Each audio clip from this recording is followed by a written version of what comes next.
I am the daughter of the tragic heroine. At the tender age of 4, I finally deciphered the peculiar barrage of comments. The heroine is tirelessly working late into the night to earn a living for her daughter, unaware that she has been afflicted with cancer. If this continues, the child will soon be motherless. If either the male or female lead had spoken out, we would not have been subjected to a plot involving a runaway with a child. How pitiful for their daughter, who lost her mother at the age of 6. The male lead is utterly oblivious to her demise and has unwittingly fathered a daughter, destined to grow old in solitude. The most tragic of all is our little darling, who, despite having a wealthy father, was sent to an orphanage. Is mother going to die? I stared at my gentle and beautiful mother in shock. This cannot be. While they remained silent, I had spoken out. One balmy afternoon, I stood beneath the building of a certain company, spotted a man clad in a tailored suit, and boldly grasped his leg. Daddy, send money? I must save mommy. 1. My name is Jiang Jinan, affectionately called Jiang Inan. From the moment I began to form memories, I realized I was different from others. A string of symbols would frequently drift before my eyes. I initially presumed they were visible to everyone until I pointed them out to my mother, whose face reflected confusion. She inquired, "Sweetheart, what are you talking about?" It soon became apparent that only my world was graced with those cascading, intricate symbols. I grew accustomed to it and thought little of it thereafter. That was until I learned to read. I discovered that the scrolling symbols were becoming increasingly familiar. I was brighter than my peers, a fact my mother had recognized early on, prompting her to teach me literacy and arithmetic at a young age. By the time I reached 4, I finally comprehended those strange symbols, known as barrage. The heroine is still desperately toiling late into the night to provide for her daughter, oblivious to her cancer diagnosis. If this drags on, her child will soon be left motherless. If either the male or female lead had spoken up, we would not have encountered a storyline involving a runaway with a child. How unfortunate for their daughter, who lost her mother at the tender age of 6. The male lead remains unaware of the heroine's death and has unwittingly fathered a daughter, destined to face life alone. The most tragic of all is our little darling, who, despite having a wealthy father, was sent to an orphanage. Is the heroine the same as the characters my mother watches on television? I struggled to comprehend, scratching my chubby head. Upon returning from work one day, my mother wore a conflicted expression. "And I have to go on a business trip to another city in a couple of days. Would you like to stay with Aunt Shinchi? She'll take you to kindergarten." Suddenly, those strange comments reappeared. I can hardly bear to watch any longer. If the heroine undergoes a checkup now, she could surely be treated in the early stages. This business trip to the city is the last chance for her to reunite with the male lead, yet they will miss each other entirely. I am truly heartbroken. Jiang Yuan, you must go to the hospital for treatment. Forget about that wretched job. I am in tears. Our little darling is so considerate. She worries about her mother's hard work, completely oblivious to her father's wealth. Oh, when the heroine is finally diagnosed with late-stage stomach cancer, she decides to forego treatment to save money for her daughter. This breaks my heart. My tears are worthless. That I was taken aback. Jiang Yuan, that is my mother's name. Is it my mother who is ill? I sharply turned to look at her. She still appeared gentle and beautiful, yet it seemed she had indeed lost weight, and her recent meals had been scant. Is she unwell? My mother's voice broke through my thoughts. "Sweetheart, why are you daydreaming again? Mommy is speaking to you. Would you like to stay with Aunt Shinchi?" "No," I instinctively protested. 2. Mother did not anticipate my refusal. She opened her mouth to continue the discussion with me, saying, "And dear, Mommy has to go to work." Suddenly, I clung tightly to her thigh and looked up at her with tearful eyes, pleading, "Mommy, could you please take a leave of absence and bring me along on your business trip?" I promised to behave. "Anan," my mother gently stroked my cheek. "Why are you so sad? Mommy will be back in just a few days. You need to listen and go to school." "I don't want to." I reiterated my objection. "I've learned everything the kindergarten teacher has taught us. Please take me with you, Mommy, I beg you." My mother could not resist my coaxing. Her eyes sparkled, seemingly enchanted by her adorable daughter. After much internal conflict, she ultimately capitulated without principle and called my kindergarten teacher to request a leave of absence. She emphasized to me, "Then you must listen to Mommy when we are out. Do not run around while Mommy is working, all right?" I nodded vigorously. Thus, my mother took me out. This marked my first journey to another city. Often, due to her busy schedule, I was cared for by hired help. As we traveled towards the new city, the barrage of comments on screen rolled by. Little Bao is going on a business trip with Mommy. If only they could find Daddy and reunite as a family of 3. Indeed, they clearly love each other deeply, yet neither speaks up. I can't help but want to ask how important their pride is. Is it more important than life and death? Isn't the company the female lead is visiting on the same street as the Cheens? They have a chance to reunite. Oh, I truly hope the male lead knows that the female lead has given birth to a daughter. Searching for daddy. I was aware that all the children in kindergarten had fathers. My mother told me my father was far away, and I assumed he was deceased. But it turned out that was not the case. Having no father initially did not bother me. However, these comments suggested that it was difficult for my mother to raise me alone, so my father should also take responsibility for the child. I resolved to find my father. They may be silent, but I have a voice. Mommy, what does my daddy look like? I asked my mother for the first time. Her expression froze, her smile faded, and I could see emotions in her eyes that I could not comprehend as she inquired, "Why are you asking this all of a sudden, Enon? I want to know." After a long pause, my mother softly replied, "Your father is very handsome, but he has a bit of a temper." That sounded rather bad. Even someone as gentle as my mother could not tolerate him. But having a bad temper does not excuse one from parenting. 3. My mother, concerned about leaving me alone in the hotel, took me to the company where she was to conduct business. She needed to go upstairs to discuss collaborations with her colleagues, and bringing me along would be inconvenient. My children's watch was checked by her repeatedly as she instructed, "If anything happens, call mommy. Do not trust strangers easily. And you can ask the receptionist for help if needed, understood?" I nodded earnestly. Once my mother's figure disappeared into the elevator, I promptly jumped from my seat and exited the building. The comments on screen continued to flow. "Little Bow, did you see that black Rolls Royce coming over? The person inside is your dad." The plot isn't quite what I imagined. Has the author revised it? Hurry, and let in and meet the male lead. Little Bow, if you see a man with an imposing presence, don't hesitate. That's definitely your father. Go up and call him. I glanced toward another towering skyscraper in the distance, where a black car slowly approached. The vehicle came to a halt, and I saw 2 men exit. The man in the front had a handsome face that appeared cold, approaching like a gust of wind. The comments read, "Kid, that's him. Rush in and hug his leg. He has not just your biological father, he has the key to a life of luxury." Without hesitation, I dashed forward with my little legs and, in a flash, embraced the man's thigh. Looking up, I shouted, "Daddy, pay up. I want to save mommy." Fathers should support their children. Children should support their mothers. It's only logical. In that moment, the surroundings fell into silence. After a brief interval, an impolite voice broke the stillness. Where did this chubby little girl come from? Chubby? Me? I swiftly looked up at the source of the voice. A particularly tall man who was gazing down at me. As my mother described, he was indeed handsome, but he appeared rather fierce. "I'm not chubby," I declared. My mother said I was just growing and that my plumpness was endearing. Another man in a gray suit wiped non-existent sweat from his brow and said, "Mr. Cheen, perhaps one of the employees brought their child today." He then crouched down to look at me, softening his tone. "Little friend, can you tell Uncle who your father and mother are? I'll help you find them, all right?" I looked up again at the man I was clinging to. "Uncle, my daddy is right here." "Who?"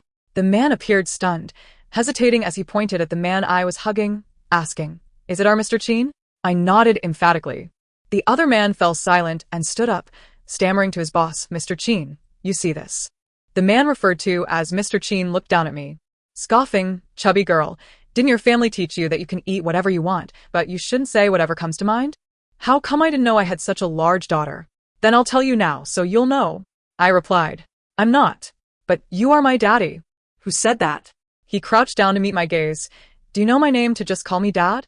"I know, your name is Cheen Yen," as the barrage of comments indicated. He paused for a moment. "You know me? You are my daddy. Of course, I know you." I looked at him earnestly.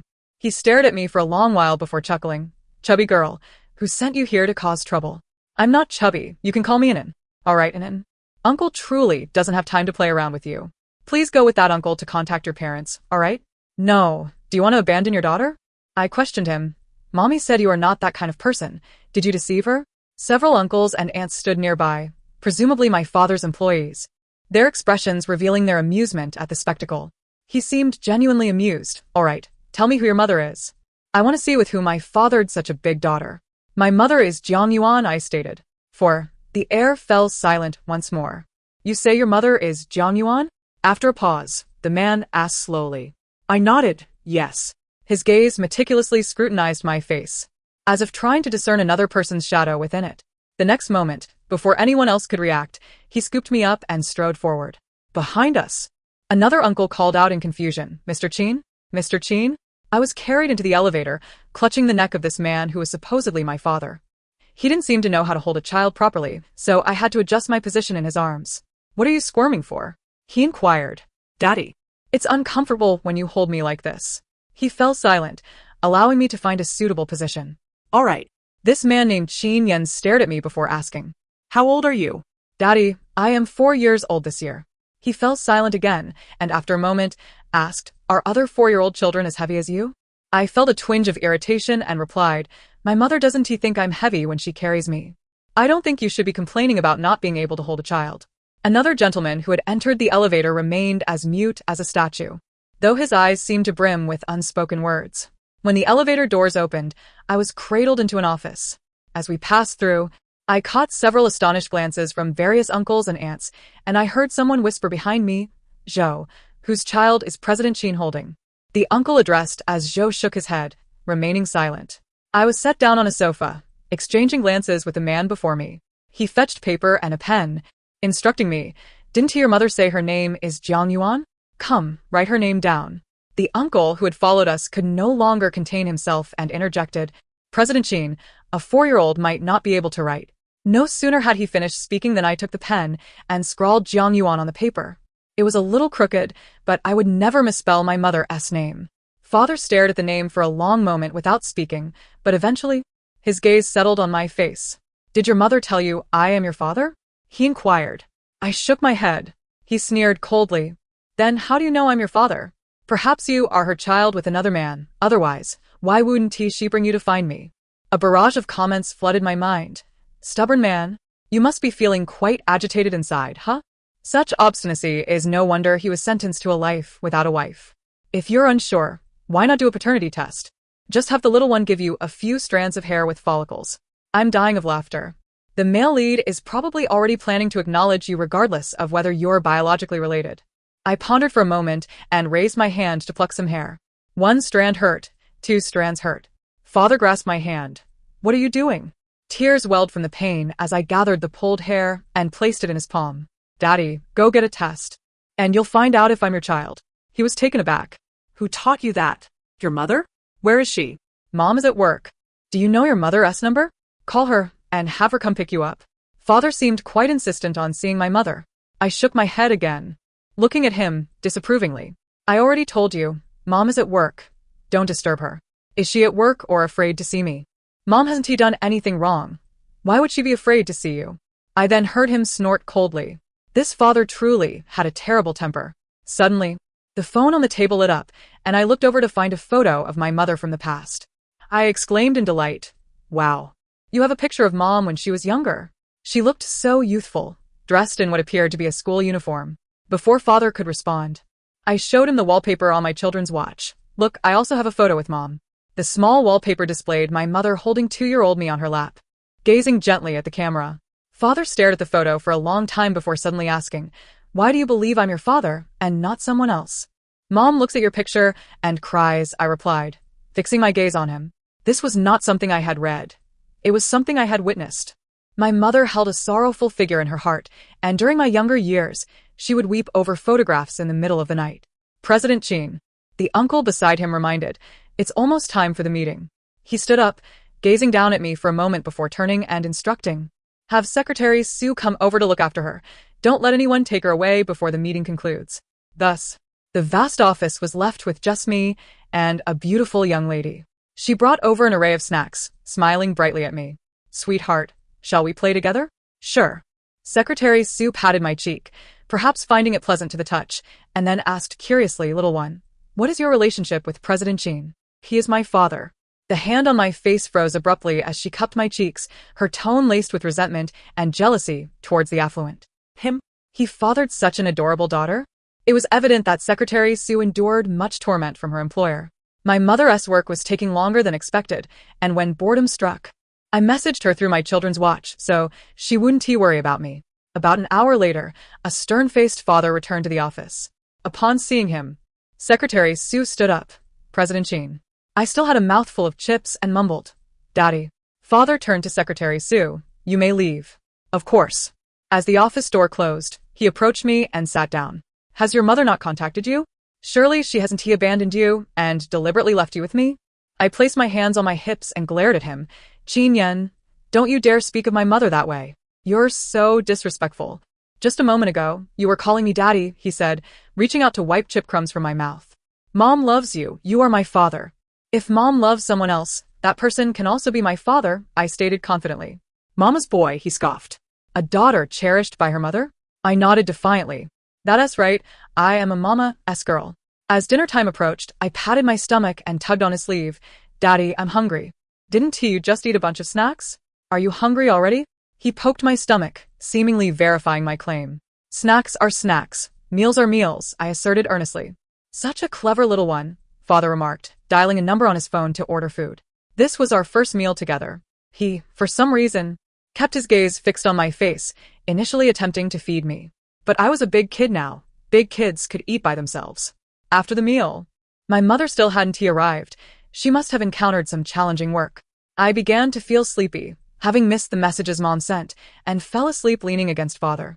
I don't know how long it was before my watch buzzed. In my daze, someone pressed the answer button, and I vaguely heard my mother's voice. But my eyelids felt too heavy. Someone shook me gently. Anan, your mother is coming to pick you up. I instinctively snuggled closer. Daddy, I'm so sleepy.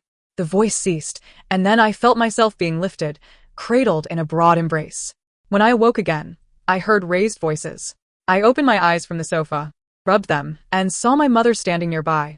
Qin Yan, I've told you, Anan is not your daughter. In the dim light, my mother appeared particularly slender in front of Father. If she is not my daughter, then why did she come up calling me daddy? I heard Father's cold laughter.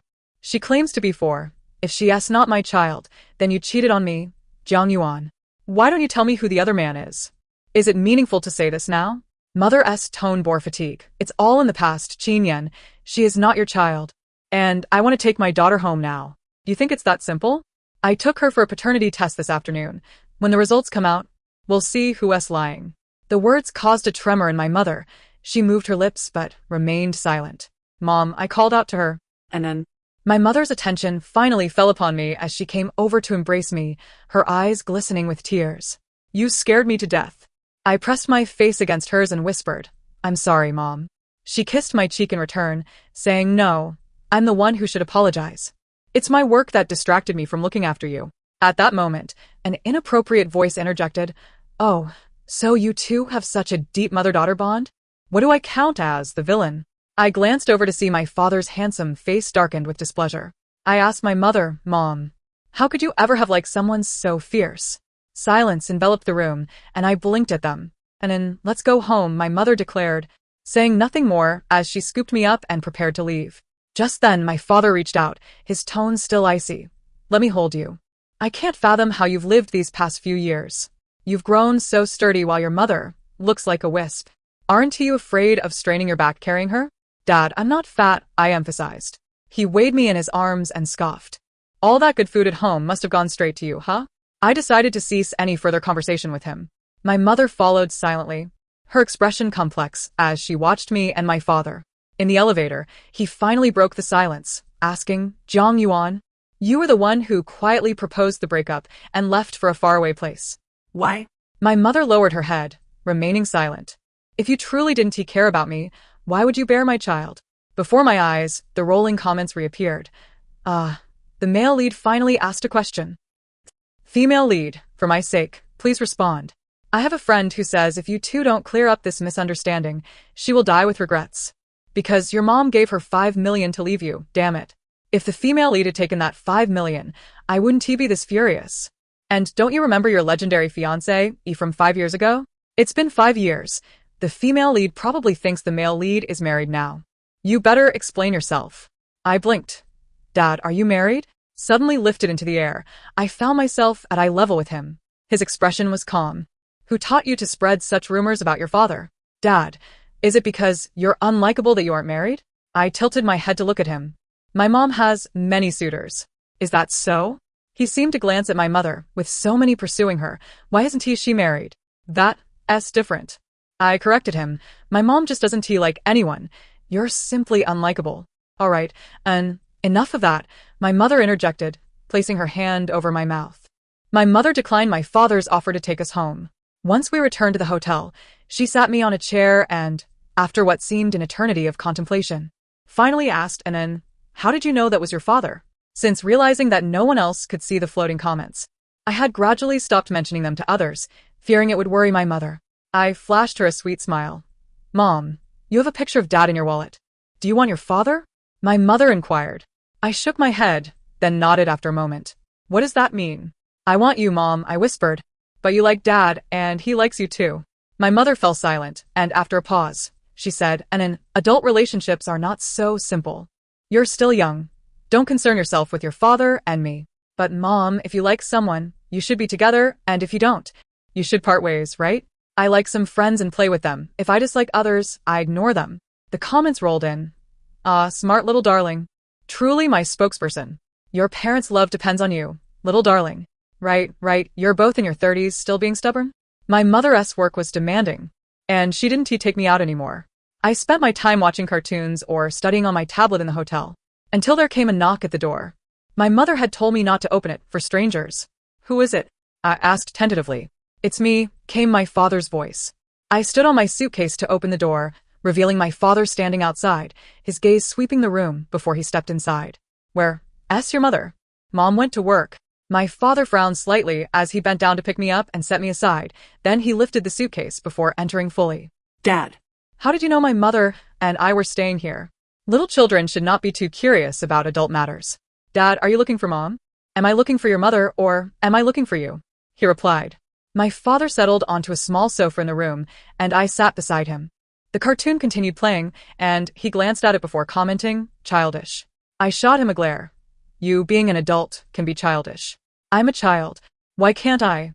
After a pause, he looked at me seriously and suddenly asked, "Has your mother mentioned me?" "Yes, she said you have a bad temper." He scoffed. "Then why are you still here seeking me out?"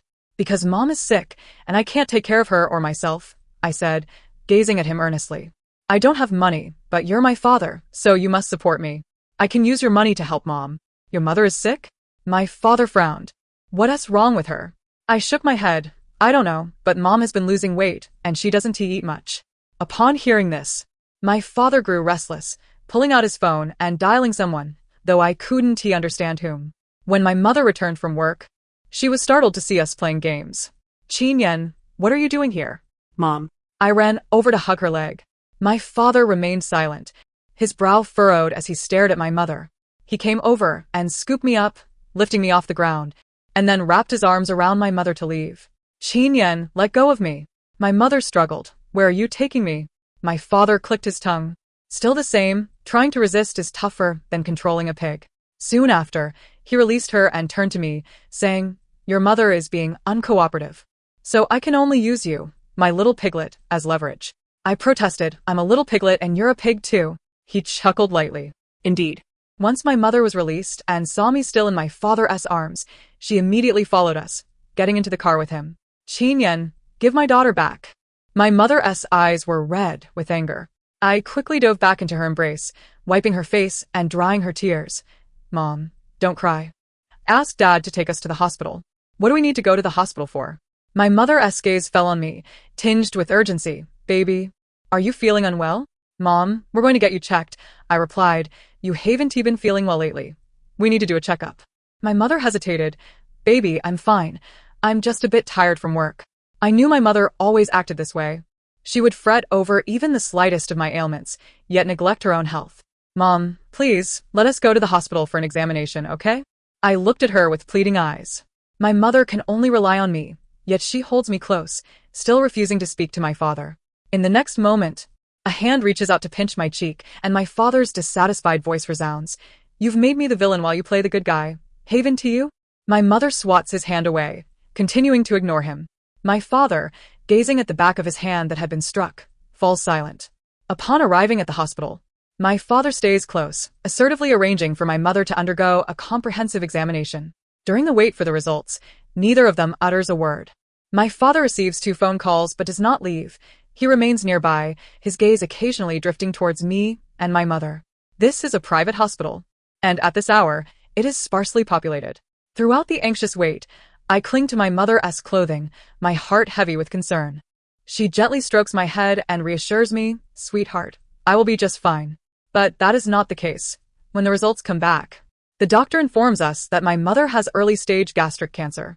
My mother stares blankly at the diagnosis. That very night, my father unilaterally handles her hospitalization paperwork and consults the attending physician regarding surgical options. The comments from the online viewers appear to celebrate a newfound hope. Finally, it has been discovered. The protagonist is only in the early stages. She should be treatable, right? And then when your parents got married, you should have been at the main table.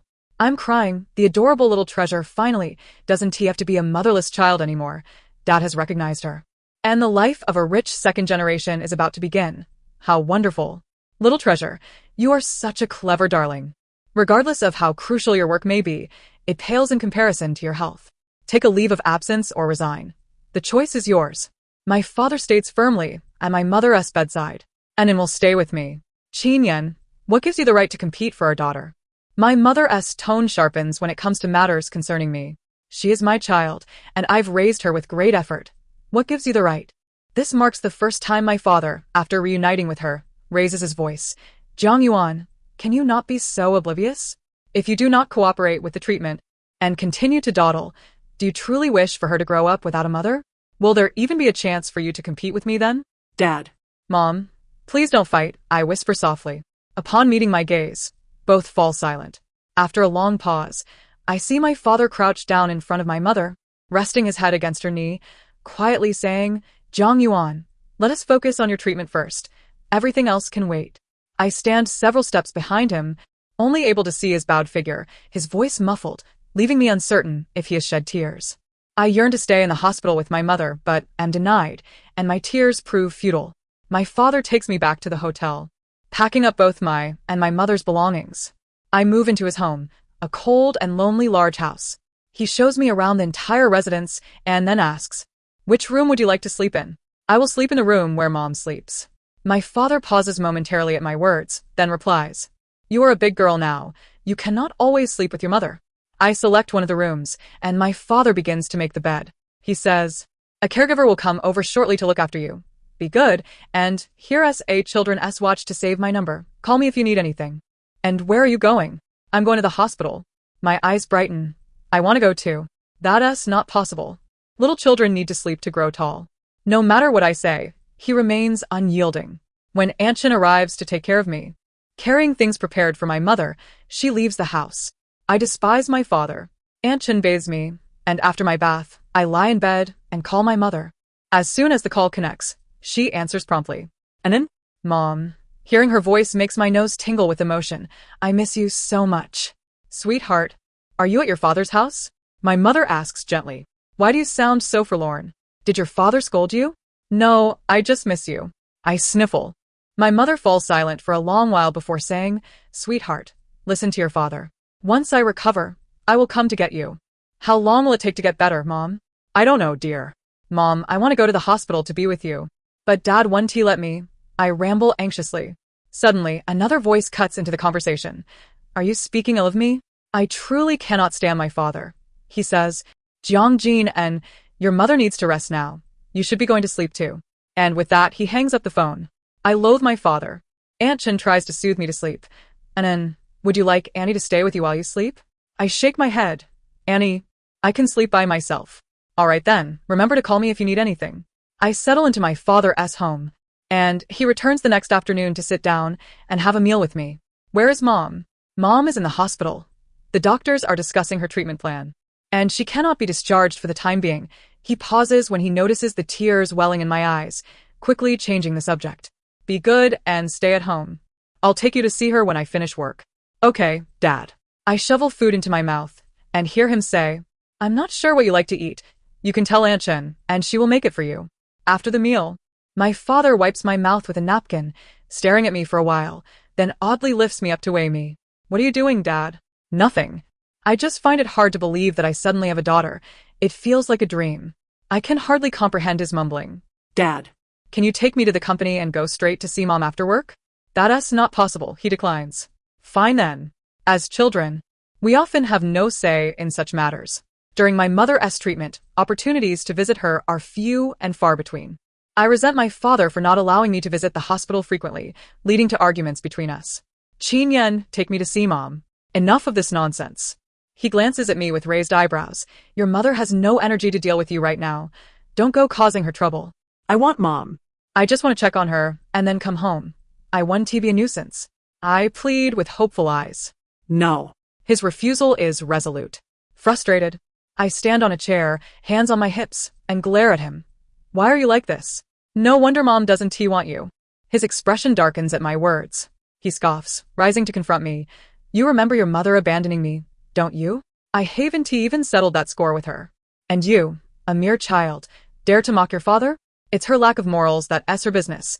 I want to hold it against you. How could he speak of my mother in such a manner? My mother is not immoral. I retort loudly. It was clearly your mother who offered her $5 million to make her leave you, saying you were marrying someone else. What did you say? My father is taken aback. Tears spill down my cheeks in anger. If Mom had taken your mother's money, it would have been better. Then she wouldn't have to struggle to raise me, and maybe wouldn't have fallen ill. Sob, sob, sob. The more I think about it, the sadder I become. I dash to the coffee table where my notebooks and pens are placed. What are you doing? He asks. My vision blurred with tears, I choke out. I'm writing a memo to remind myself that when I see Mom next, I'll tell her not to like you anymore and to find me a new dad. After a while, someone sat beside me and observed what I was writing in my notebook, chuckling. You seem to recognize quite a number of characters. Your mother is so busy, yet she still finds time to teach you how to read? Reluctantly, I replied, my mother bought me a learning machine, and I can learn by myself. Well, that makes you smarter than other children. Even if you compliment me, I still won't forgive you. I turned away, presenting only the back of my head to him. My father reached out to wipe my tears, chuckling. Look at you, crying like a little kitten. Tell me the truth. Who told you those things? It was the barrage lady. No one told me, but I just know. If you don't believe me, you can ask your mother when you get home. That's Grandma. She doesn't like my mother, and she won't like me either. I rubbed my eyes. She only wants a granddaughter born to another aunt. My father fell silent for a moment. There are no other aunts. Grandma will surely like you. Even if, hypothetically, she doesn't, it doesn't matter, because I love you. You're lying. You still call me a little chubby girl. That's because you're adorable, adorably plump, he replied. I still turned my head away, ignoring him. After a while, my father suddenly poked me, and then let me ask you something. Do you know an uncle named Suziua? You mean Uncle Sue? My father's expression darkened. Do they still have contact? I recalled what the barrage lady had said. Uncle Sue was the second male lead in this heart-wrenching tale. Always feeling that my father treated my mother poorly and wanting to take her away. Uncle Sue had once harbored feelings for my mother. However, after my mother left my father and discovered she was pregnant, Uncle Sue wanted to care for her, but my mother refused, and eventually, Uncle Sue came to terms with it. I knew your mother had an interest in him, always calling him senior. My father said through clenched teeth. But, Dad, I whispered, Uncle Sue's son can already crawl. Uncle Sue got married 2 years ago, and when his baby was born, he even sent a message to my mother to share the joy. Suziua got married and had a child? My father exclaimed in surprise. I nodded. After that day, my father's mood visibly improved. My mother's surgery had been successfully completed, and she was still in the hospital. My father said the hospital was crowded with patients, and since I was a child with weak immunity, I couldn't visit often. I always felt he was deceiving me. However, sometimes Aunt Chun had matters at home, and my father, unable to leave the company, could only take me to work with him. Then, one day, while Aunt Chun was home with me, an unexpected visitor arrived. Aunt Chun clearly recognized the guest and welcomed her in. She was an elegantly dressed lady, accompanied by a beautiful aunt. Su Fong, I heard my son has a daughter? Aunt Chun's full name was Chun Su Fong. The barrage rolled before my eyes. This is your grandmother. Take her down. Little treasure, hurry. No one can resist a highly intelligent and adorably extraordinary child, especially not a biological grandmother. Oh no, why is this female supporting character lingering around? Didn't she get married? Anyone can see that the upstairs commenter hasn't read the story properly. The female supporting character married a dandy. And she looks down on him, forbidding him from going out, leading to their incompatibility and eventual divorce. Isn't it heard that the male lead, now unmarried, has a little burden, thinking he can effortlessly become a mother again? Wait, how can that picky mother of the male lead still be interested in someone who has been divorced? She is not interested, but her son is 30 now, and mothers tend to get anxious. In the 5 years since the female lead left, The male lead truly hasn't looked at anyone else. My gaze fell upon the two individuals before me as Aunt Shin introduced, Enan. This is your grandmother. You should greet her. Hello, Grandma, I am Enan. After a brief pause, before I could say anything further, the woman beside Grandma began to introduce herself. Enan, my name is Tsin Qingru, and I am a friend of your father. Hello, Aunt Tin. Grandma's gaze lingered on my face for a while before she sat down next to me. I am not adept at pleasing elders, but the barrage lady said that my mere presence here would suffice. Enan, how old are you this year? Grandma inquired. Grandma. I am 4 years old. When my father returned after receiving a message from Aunt Shin, I was already sitting on Grandma's lap, and she joyfully held my little hand. Oh, Arinin is truly clever. Beside us, Aunt Shin chimed in, and how about I come by often to play with you? Dad, why didn't you let me know you were coming? My father approached with a frown and lifted me from her lap. The smile on Grandma's face faded. What? Is it not acceptable for me to visit my son? You can come, but if you intend to bring along unrelated people, I am not very welcoming. Aunt Tsin remarked. Ah Yen, you don't need to be like that. I am here to accompany your mother today. After all, we almost got married before, and Enan is very cute. I like her. Where did almost come from? My father replied coldly. Did I ever agree to a marriage contract? Grandma seemed to want to say something, but my father ushered her out. Mom, if there's a chance in the future, I will bring Enan and her mother back to visit you and Dad. Let's leave it at that for today. What do you mean by if there's a chance? Grandma paused. Who is the child's mother? My father's expression remained calm. It means that if her mother is willing to be with me and is open to the possibility of marriage, I will bring them back to see you. Her mother is Jiang Yuan. Grandma was taken aback. Her lips moved as if recalling the actions she had taken years ago that directly led to her granddaughter being left out in the world. My father held me at the door to see the guests out, saying to Grandma, Mom, if you don't want your son to grow old and lonely, then please refrain from meddling in my personal affairs. After closing the door, my father set me down. Didn't you say you didn't like Grandma? You seem to get along quite well with her just now. What can I say? She is your mother. I sighed as I looked at my father. He chuckled and tapped my forehead. You're clever for such a little one. Go change your clothes. I'll take you to the hospital to see your mother. Yay. My mother was recovering well after her surgery, though her complexion remained pale. I leaned close to her. Mom, I miss you so much. Look, I've even lost weight from missing you. A mocking laugh came from the side. Oh, really? I didn't notice. I shot my father a glare.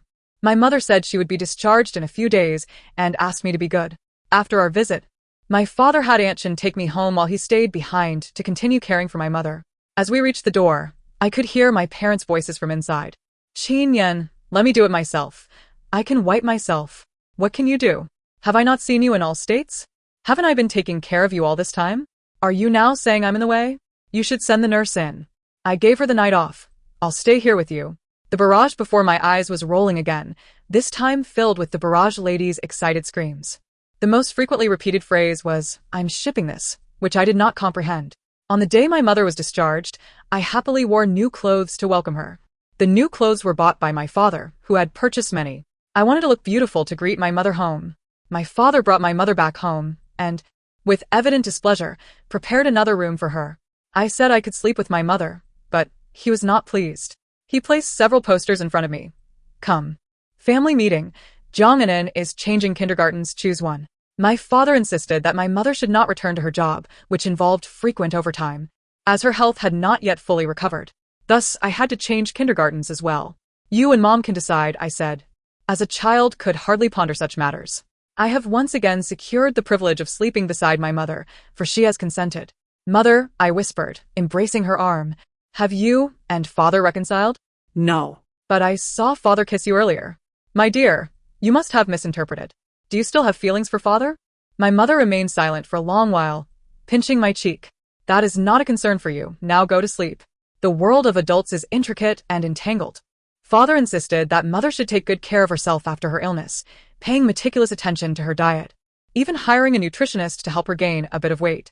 He mentioned that when they were together previously, her weight was just over 100, now that was what he deemed a healthy weight. During this time, the barrage of comments appeared quite frequently. Father took us out for dinner at a Western restaurant, where he ordered a children's meal for me. After the meal, as if performing magic, he conjured a bouquet of pink flowers. He pulled one from the side and handed it to me, saying, and then said, she likes flowers. The comments erupted. When is President Sheen planning to take the child to the hospital for a checkup? It's illogical for such a small child to carry such a heavy burden. Indeed, Annan likes it, but why give only one flower to the daughter? Who is the rest for? Who has been obsessing over what flowers the child's mother likes since yesterday morning? Dare to reveal your search history? He even instructed the florist to set aside a flower that can be handed to her. Does our little treasure only have one flower to bear the burden? How infuriating. Is this really the time for the husband to be so arrogant? I looked up at them and asked father, Dad, is this flower for me? Who is the rest for? Do you have another daughter? Father. He pinched my cheek, gritting his teeth. Are you spreading rumors about your father again? I swatted his hand away, struggling to lift the large bouquet, and handed it to Mother. Mom, this is the flower Dad got for you. The Barrage sister said that if you like something, you should express it boldly. Once I voiced it, both Father's and Mother's expressions changed to varying degrees. Dad. Isn't the flower for Mom? Father, yes. Mom, will you accept Dad's flower? Then, Father, and I turned to look at Mother. She accepted the flowers and glanced at me with a smile. And what should we say to Dad? Thank you, Dad. We both chimed in unison. Father. After a moment, he seemed to concede, thinking 2 daughters would suffice. By the time we headed home, the Barrage appeared once more. I'm dying of anxiety. Male lead. Just pull out the gift from your pocket and give it to the female lead. If you can't speak, at least use your hands. Hurry up. I'm truly exasperated by your couple's antics. I want to see something for adults. The Barrage sisters' urging got to me as well. Mother was preparing to remove her makeup. Mom, I called out to her. What is it, Annan? I scampered over to Father, tiptoeing to retrieve a small, flat box from his pocket, then hurried back to Mother. Mom, this is a gift from Dad, he's shy. Suddenly, the atmosphere grew still. Mother looked past me at Father. Our little treasure is at the main table. I'm dying of laughter at this obedient little girl. What good deeds did the male lead do in his past life to have such a sensible daughter in this one? The male lead has been conflicted all this time, only to be forcefully pushed forward by his daughter, ha. No wonder she's the daughter of a domineering CEO. She's decisive even as a child, hurrah. I was oblivious to the prolonged gaze exchanged between my parents. I was tired and rubbed my eyes, seeking Aunt Chun to wash up. Father insisted that Mother should rest at home for at least a year to recuperate, always citing me, insisting she needed to be in good health for the sake of the child. After 6 months of resting, Mother grew restless and secretly browsed the internet about work, which Father discovered, leading to his anger. Qin Yan, you don't need to use our daughter as a reason every time. Even if you have helped me a lot before, you cannot restrict my personal freedom. I am in charge of my own body. You in charge? Are you aware of how poorly you have been taking care of yourself? After their heated argument, they fell into a cold war. I watched the Barrage, then approached Mother. Mom, if you keep ignoring Dad, he might just burst into tears. Not long after, Mother returned to work, but at Father's company. I started at a new kindergarten, where the children were quite similar to those I had known before. Although not particularly bright, they were undeniably adorable. The children in kindergarten had to sleep early and rise early. One night, while I was sleepily wandering to the bathroom, I noticed a light seeping from my parents' slightly ajar bedroom door, and the sound of their voices drifted in, though I couldn't make out the words. Rubbing my eyes, I was about to return to my room to sleep when a flurry of comments appeared. The male and female leads have finally cleared up their misunderstandings. It makes my little heart want to cry. They've finally learned to express themselves, and not just with words. Give me some affection. Sweetheart, go back to your room and sleep. Don't disturb your parents, hee. We might be having a little brother or a sister soon. What happened? Why this sudden ellipsis? Seeing ellipses in the most undesired moments, death smile. I get it now, 6 dots means 6 times, right? 6 sets. Curse you, author, for not detailing crucial plot points. May your instant noodles lack seasoning packs. May you buy slippers that are both left feet. How dare you, website? Let esteemed members see ellipses? If this continues, I want to renew my subscription next month. Amidst a myriad of similar jumbled comments, I couldn't comprehend, and after yawning, I returned to my room to sleep. Later, I recalled asking Father, Dad, am I going to have a little brother or sister? Father paused and asked, do you want a brother or a sister? I thought for a moment, I want a sister. All right, Father agreed. Not long after, Father brought home a calico cat, introducing her to me, and this is your sister, Jiang Lele. The little cat purred contentedly in my arms. Dad, why does my sister keep making that sound? Father, she likes you. Sister is adorable. One evening, my parents took me to visit someone else's home. Upon opening the door, the atmosphere was lively. An uncle proudly cradled a chubby child, boasting, "Haha, look how cute my son is. You childless folks wouldn't understand." A red carpet was laid down, surrounded by many items. Mother explained that this was a traditional ceremony, and I had participated in it before. The uncle with the baby noticed my mother and me in a daze. Father introduced us. "Let me introduce, this is my wife, Jiang Yuan, and my daughter, Jiang Jinan." This introduction startled many. "Wait, Qin, where did you get such a big daughter from? When did you get married? Qin, are you playing the hidden marriage and child game? Where is your wife from?" Father replied leisurely, "I'll send the wedding invitations out in due time." Following his introduction, I called out to each person. The uncle with the baby was surnamed Zhao. He seemed to have a good relationship with father and appeared to know mother, but he looked quite surprised to see me. Father pointed at the cooing baby in Zhao's arms and said, "If you want a brother, this one is it. Uncle Zhao." Father explained that since mother's health was poor, she could only have me as a child. If I wanted a brother or sister, he would find one from elsewhere. That seemed fair enough. When my parents wed, I had the honor of being their flower girl, delighting in the sumptuous banquet they hosted. I felt quite sated. Meanwhile, the barrage of comments from the audience ensued. Gift 1,000, charge it to the author. Gift 10,000, charge it to the author. Gift 1,000,000, charge it to the author. As time passed and I grew older, my parents took me to assess my intelligence quotient. My father was rather astonished by the results, pinching my now less chubby cheeks and exclaiming, "It turns out you truly are a little genius." Consequently, I was able to skip grades during my studies. Eventually, those comments began to fade away. As the years progressed, I came to comprehend the reason behind their disappearance. My parents' narrative had reached a conclusion within that tale. Yet, in my eyes, their story continues to unfold. After my mother and father united, their happiness blossomed immensely. Jiang Jinan, when you were 4 and clung to your mother, I tolerated it. But now that you are 8, still wanting to sleep with her at night, do you not feel a hint of embarrassment? My father questioned, hands on his hips. Father, you, being this age, still sleep with mother. I am merely 8, a child. Let's get this straight. She is my wife, my father retorted, visibly displeased. You should sleep with your sister. I want to sleep with mother, just like my sister. Jiang Jin and I believe I have spoiled you too much. Amidst our playful banter, I suddenly recalled the nicknames bestowed upon us by the audience before their comments vanished. The dueling father-daughter.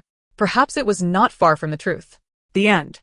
Thank you for listening. Until we meet again in the next story.